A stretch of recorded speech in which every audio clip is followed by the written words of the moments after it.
धनंजय देशमुख यांनी आज आंतरवाली सराटी येथे मनोज जरांगे पाटील यांची भेट घेतलेली आहे। आपल्यासोबत धनंजय देशमुख आहेत। काय सांगाल, आज जरांगे पाटलांची भेट घेतली आहे, नेमकी काय चर्चा झाली? दादांच्या उपोषणानंतर ते संभाजीनगरला ॲडमिट होते आणि त्यांना आजच डिस्चार्ज झाला। तर तब्येतीची विचारपूस आणि भेटीसाठी आम्ही गावकरी आलो होतो। भेटीदरम्यान तब्येतीची ही चर्चा झाली आणि या न्यायाच्या लढाईमध्ये जे सगळेजण आहेत त्याविषयी पण चर्चा करण्यात आली। जो मोबाईल आहे विष्णू चाटेचा, जो त्यांनी लपवून ठेवला आहे का टाकला आहे का कोणाकडे दिला आहे, त्या संदर्भात गांभीर्यानं विचार करण्याची विनंती मुख्यमंत्री साहेबांना मी काल केली होती। त्या संदर्भात आज त्यांनी जे CID आहेत त्यांना फोन केला होता CID ऑफिसला। मीटिंगमध्ये असल्या कारणानं ते नंतर आपल्याला निरोप देणार आहेत। आपण इथून गेल्यानंतर CID ऑफिसला जाणार आहेत आणि जे सरकारी वकील आहेत उज्ज्वल निकम साहेब, त्यांची नियुक्तीचं काय असं त्या संदर्भात चर्चा झाली।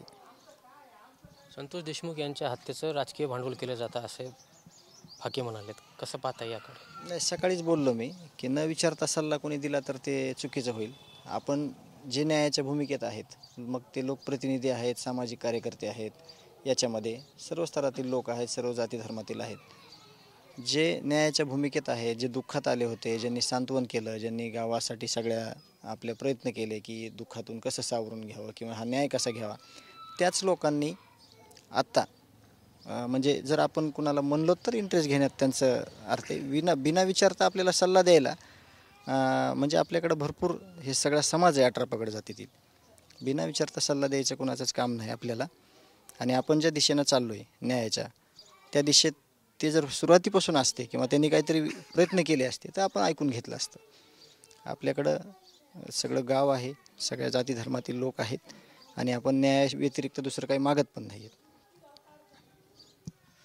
मुख्यमंत्री देवेंद्र फडणवीस आज जिल्ह्याच्या दौऱ्यावर होते। ते म्हणाले की संतोष देशमुख यांचा निर्गुण खून झालेला आहे, ही घटना अत्यंत निंदनीय आहे आणि यामध्ये जो कोणी असतील आरोपी असतील त्यांच्यावर कारवाई होणार आहे, मग ते कोणीही असो। पण याच्या दरम्यान या तपासादरम्यान काही तपास मागे सुटतोय का?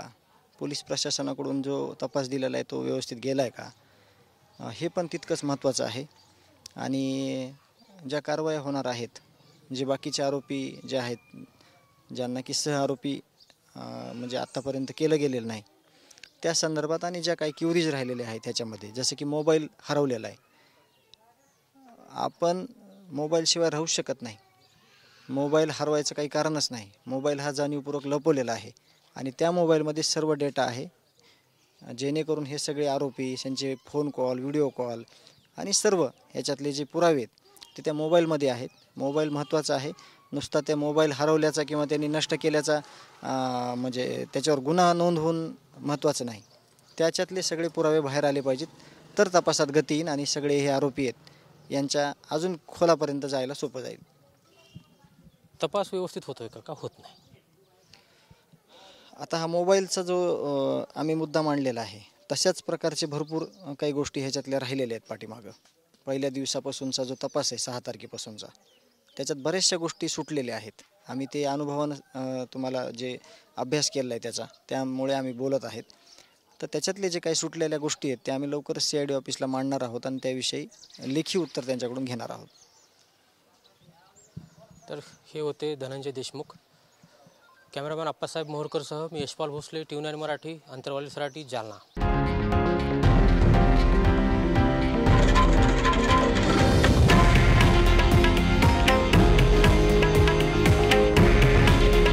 हे आहे देशातील नंबर 1 न्यूज नेटवर्क आणि आपण पाहत आहात TV9 मराठी। काळजी तुमची, हित महाराष्ट्राचं।